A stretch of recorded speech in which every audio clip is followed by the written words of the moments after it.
ஆன்மீக உண்மைகள் நேயர்களுக்கு சதீஷ் ராவின் வணக்கங்கள். இந்த பதிவில் ரொம்ப ரொம்ப முக்கியமான ஒரு விஷயத்தை பற்றி பார்க்க போகிறோம். அதுலேயும் குறிப்பாக யாரெல்லாம் செல்ல பிராணிகள் வளர்க்குறாங்களோ அவர்களுக்கான பதிவாகவே இதை எடுத்துக்கொள்ளலாம்.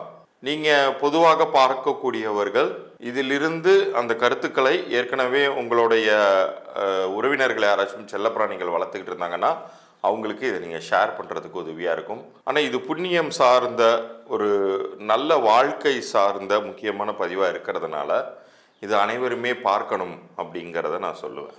இப்போ நிறைய வீட்டில் பார்த்தீங்கன்னா பெட் அனிமலாக டாக் வளர்ப்பாங்க. அதுவும் இப்போல்லாம் எல்லார் வீட்லேயுமே ஃபாரின் ப்ரீட்ஸை வளர்க்குறாங்க. பக்கு, டால்மேஷியன், அப்புறம் ஜெர்மன் ஷெப்பர்ட், இந்த மாதிரிலாம் வளர்க்குறாங்க.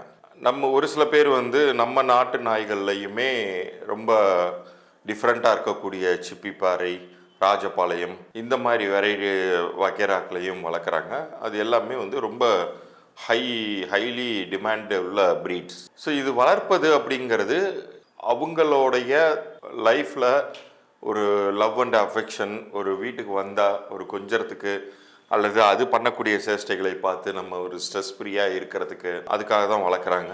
உளவியல் ரீதியாகவும் ரொம்ப ஸ்ட்ரெஸ்ஃபுல்லாக இருக்கக்கூடிய மனிதர்களுக்கு சைக்காலஜிஸ்டே சஜஸ்ட் பண்ணுறது ஒரு பெட் அனிமலை வளர்க்க சொல்லி.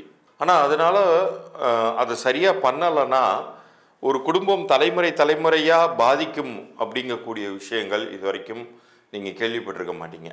இது பைரவர் சம்மந்தப்பட்டது. அதனால தான் நம்ம முன்னோர்கள் நாயின்னு கூட அவங்க சொல்ல மாட்டாங்க, பைரவர்கள்னு தான் சொல்லுவாங்க.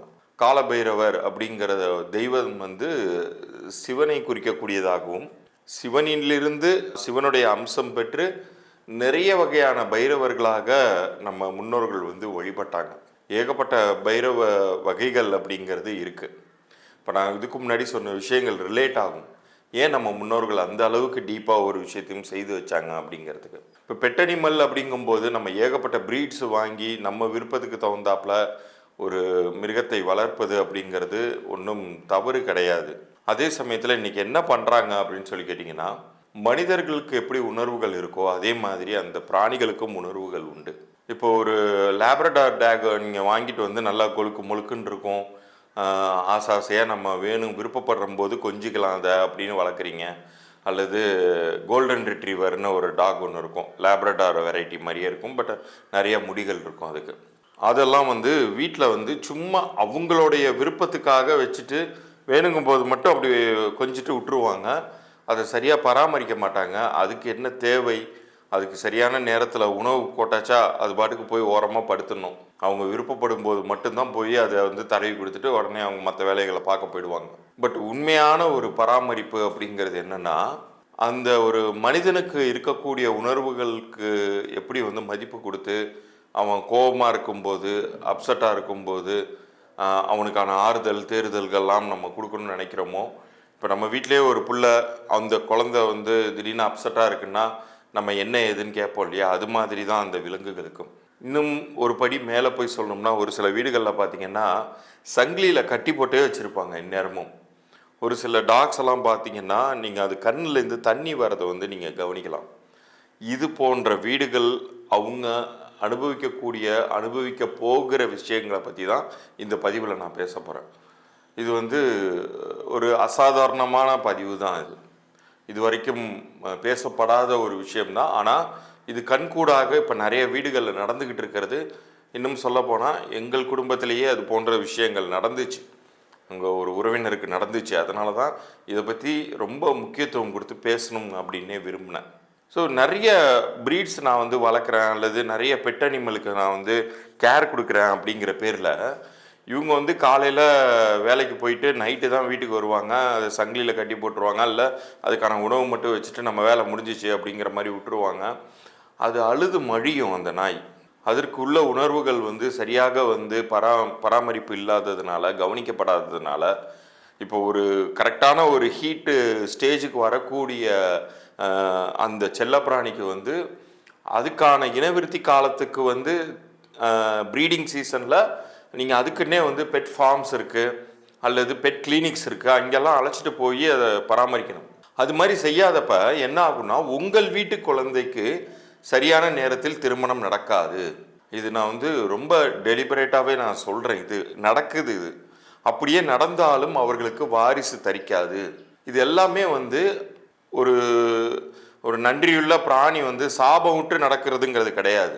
நீங்கள் செய்யக்கூடிய ஒரு தெரிந்தோ தெரியாமலோ செய்யக்கூடிய ஒரு விஷயத்துக்கான ஒரு ரியாக்ஷன் இது. இது இருக்கும்போது அந்த குடும்பம் வந்து மேற்கொண்டு மேற்கொண்டு வளர்ச்சி பெறுவது கிடையாது. இன்னும் நிறைய வீடுகளில் பார்த்தீங்கன்னா அந்த சங்கிலியிலே கட்டி போட்டிருக்க அப்படின்னு சொன்னேன் இல்லையா, அந்த கழுத்துலலாம் பார்த்தீங்கன்னா அதுக்கு புண்ணு வந்துடும். அது போன்ற வீடுகள்லாம் பார்த்தீங்கன்னா ஸ்கின் டிசீஸ் இருக்கும். அவங்களுக்கு நிறைய பேருக்கு பாருங்கள் ஸ்கின் டிசீஸ் இருக்கும். இன்னும் சொல்ல போனால் கேன்சர் போன்ற ஒரு கார்மிக் டிசீஸ் எல்லாம் கூட உருவாகும். இன்னும் அந்த பைரவர் அப்படிங்கிறது அதனால தான் வந்து இறைவனுக்கு நிகரான ஒரு விஷயமாக சொல்லி வச்சாங்க. அது மட்டும் கிடையாது, பறவைகள் வளர்ப்புலையும் சரி, கூண்டுக்குள்ளார அடைச்சி வைக்கிற மாதிரியான விஷயத்தை முடிந்தவரை செய்யக்கூடாது. ஒவ்வொரு உயிருக்குமே வந்து ஒவ்வொரு பிராணிக்குமே வந்து ஒரு தனி அடையாளமும் மரியாதையும் கொடுத்த காரணத்தினால தான் நம்ம முன்னோர்கள் இறைவனுடைய வாகனங்களாக மயில், உங்களுக்கு வந்து இவர் விநாயகருக்கு வந்து மூஞ்சூறு, இது போன்ற விலங்குகளை வந்து அடையாளப்படுத்தினாங்க. யானை, இது போன்ற விலங்குகளை அடையாளப்படுத்தினாங்க. ஸோ நீங்கள் வந்து அதற்குரிய மரியாதையை கொடுத்து அந்த வீட்டில் அந்த செல்லப்பிராணி வளர்க்கும் பொழுது அந்த வீடு வந்து செல்வ செழிப்பாக இருக்கும், தலை தோங்கும், அதில் டவுட்டே கிடையாது. ஆனால் அது போன்ற ஒரு விஷயங்கள் செய்யாத வீடுகளில் நிச்சயம் சொல்கிறேன், அந்த வீடுகளில் வந்து நிறைய பிரச்சனைகள் உருவாகும். காலப்போக்கில் நான் சொன்னேன் இல்லையா, எங்களுடைய உறவினர்கள் வீட்லேயுமே இது நடந்துச்சுன்னு. கிட்டத்தட்ட 4-5 பிராணிகள் ஒரே சமயத்தில் வளர்த்தாங்க. நாய், பூனை, கோழி, இந்த மாதிரி ஏகப்பட்ட விஷயங்கள் வளர்த்தாங்க. ஆனால் எல்லாத்துலேருந்தும் அவங்களுக்கு கார்மிக் எஃபெக்ட்ஸ் தான் அதிகமானுச்சு. உங்களுக்கு வந்து பூனை வளர்த்தாங்க, அது கூட வந்து பிரச்சனை இல்லை. பட் ஆனால் அதுக்கு ஏதாச்சும் ஒரு சொறி சரங்கு வந்தால் அதுக்கு கண்காணித்து அதுக்கு மருந்து போடுறது அதெல்லாம் அவங்க பண்ணலை. நாய்கள் பார்த்திங்கன்னா ஒரு 3 நாய்கள் வளர்த்தாங்க, 3ஐயுமே கட்டி போட்டே வச்சுருப்பாங்க. அது அழுதே மடிஞ்சிச்சு. இன்றைக்கி அந்த அந்த குடும்பம் வேரோடு வந்து அழிஞ்சே போச்சு அப்படிங்கிற அளவுக்கு அவங்க குடும்பத்தில் 1 பை 1 துர்மரணங்கள் அப்படிங்கிறது நிகழ்ந்துருச்சு. ஸோ முடிந்தவரை இந்த தவறை செய்யக்கூடாது. சரியான மனிதர்கள், நல்ல வாழ்க்கை வாழணுங்கிற மனிதர்கள் முடிந்தவரை நீங்கள் தெருநாய்களை கொஞ்சிக்கோங்க. அதுக்கு கூட நீங்கள் வந்து உணவு போட்டுக்கோங்க. வீட்டில் வச்சு வளர்க்கணுங்கிற ஒரு டிசிஷனுக்கு வரீங்கன்னா, இப்போ நான் இந்த காணொலியில் சொன்ன விஷயத்தை மனசில் இருத்தி காலபைரவருக்கே உரிய மரியாதையை கொடுத்து அந்த ஒரு பெட் அனிமலாக நாய் தான் நிறைய வீட்டில் வளர்க்குறாங்கங்கிறதுனால மறுபடியும் அதையே சொல்கிறேன்.